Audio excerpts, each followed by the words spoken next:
Section 21. Vasudeva said, "Behold, O Partha, the great capital of Magadha, standing in all its beauty, filled with flocks and herds, and its stock of water never exhausted, and adorned also with fine mansions, standing in excellent array. It is free from every kind of calamity. The 5 large hills of Vaihara, Varaha, Rishava, Rishigiri, and the delightful Chaitya, all of high peaks and overgrown with tall trees of cool shade, and connected with one another, seem to be jointly protecting the city of Girivraja. The breasts of the hills are concealed by forests of delightful and fragrant lothras, having the ends of their branches covered with flowers. It was here that the illustrious Gautama of rigid vows begat on the Sudra woman Ausinari, the daughter of Usinara, Kakshivat, and other celebrated sons, that the race sprung Gautama doth yet live under the sway of an ordinary human race of monarchs, is only evidence of Gautama's kindness to kings. And O Arjuna, it was here that in olden times the mighty monarchs of Anga and Vanga and other countries came to the abode of Gautama and passed their days in joy and happiness. Behold, O Partha, those forests of delightful pipalas and beautiful lodras, standing near the side of Gautama's abode. There dwelt in old days those Nagas, Arvuda and Sakravapin, those persecutors of all enemies, as also the Naga, Swastika, and that other excellent Naga called Mani. Manu himself had ordered the country of the Magadhas to be never afflicted with drought, and Kaushika and Manimat also have favored the country, owning such a delightful and impregnable city. Jarasandha is ever bent on seeking the fruition of his purpose. Unlike other monarchs, we shall, however, by slaying him, today humble his pride, Vaisampayana said. Thus saying, those brothers of abundant energy, viz. He was of the Rishni race, and the 2 Pandavas entered the city of Magadha. They then approached towards the impregnable city of Girivraja, that was full of cheerful and well-fed inhabitants, belonging to all the 4 orders, and where festivities were perennial. On arriving then at the gate of the city, the brothers, instead of passing through it, began to pierce with their shafts the heart of the high Chaityaka peak that was worshipped by the race of Frihadrata, as also by the citizens, and which delighted the hearts of all the Magadhas. There Rihadrata had slain a cannibal called Rishava, and having slain the monster, made of his hide 3 drums, which he placed in his own city. And those drums were such that, once beaten, their sound lasted 1 full month.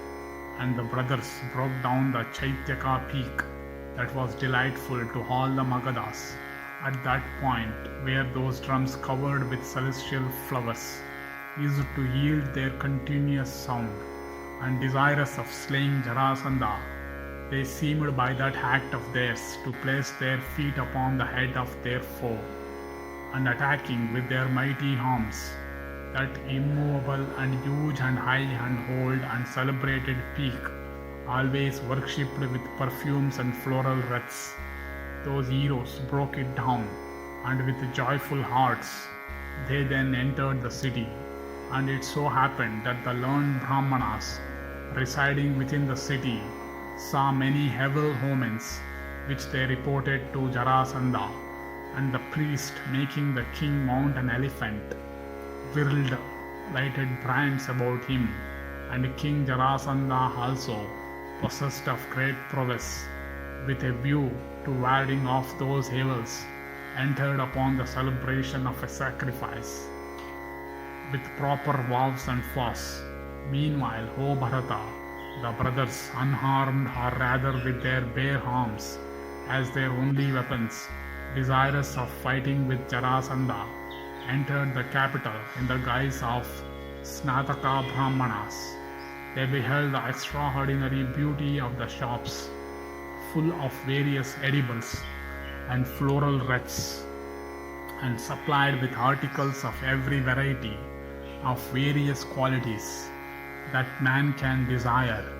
Those best of men, Krishna, Bhima, and Dhananjaya, beholding in those shops their affluence, passed along the public road, and endued with great strength, they snatched forcibly from the flower vendors the garlands they had exposed for sale, and attired in robes of various colors, and decked in garlands and earrings, the heroes entered the abode of Jarasandha, possessed of great intelligence, like Himalayan lions eyeing cattle folds, and the arms of those warriors, O king, besmeared with sandal paste, looked like the trunks of Sala trees.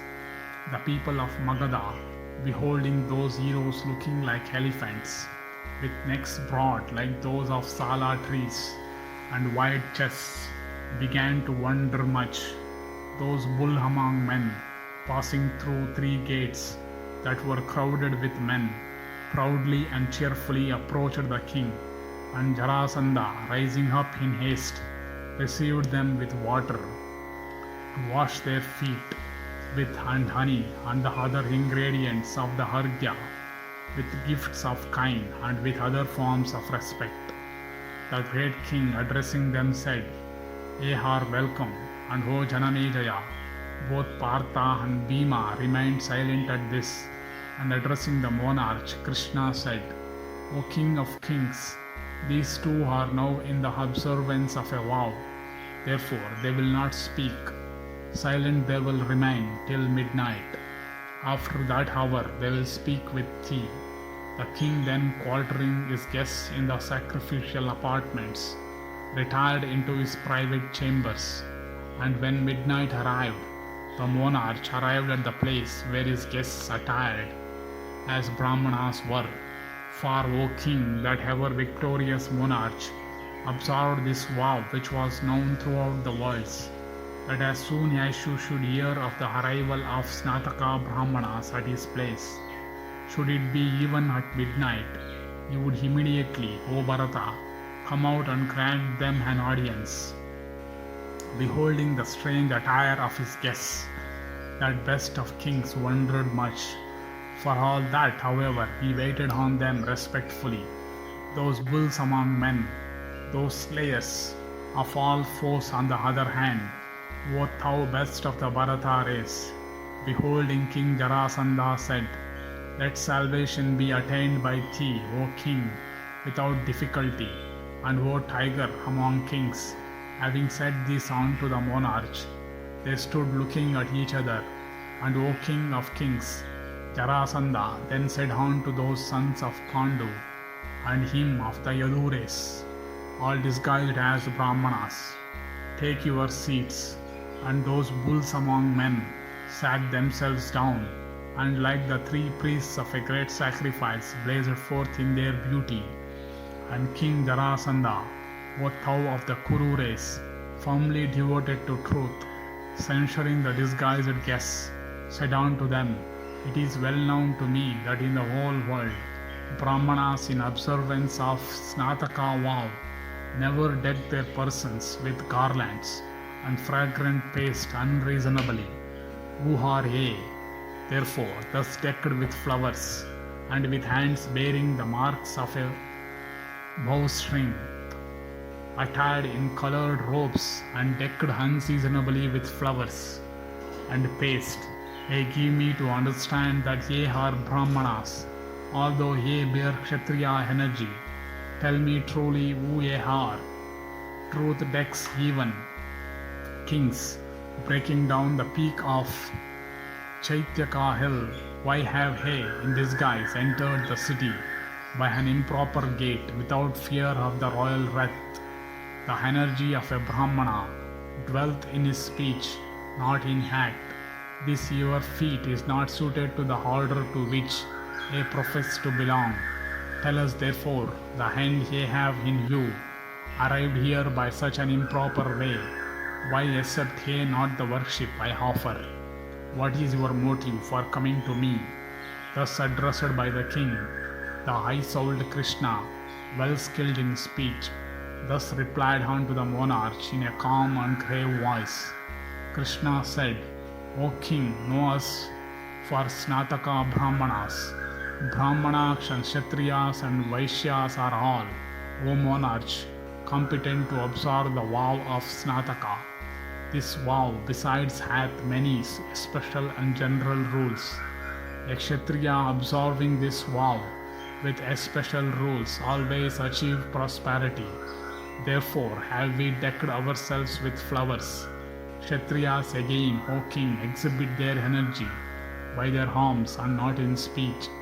It is therefore, O son of Brihadrata, that the speeches uttered by a Kshatriya are never audacious. O monarch, the Creator hath planted his own energy in the arm of the Kshatriya. If thou wishest to behold it, thou shalt certainly behold it today.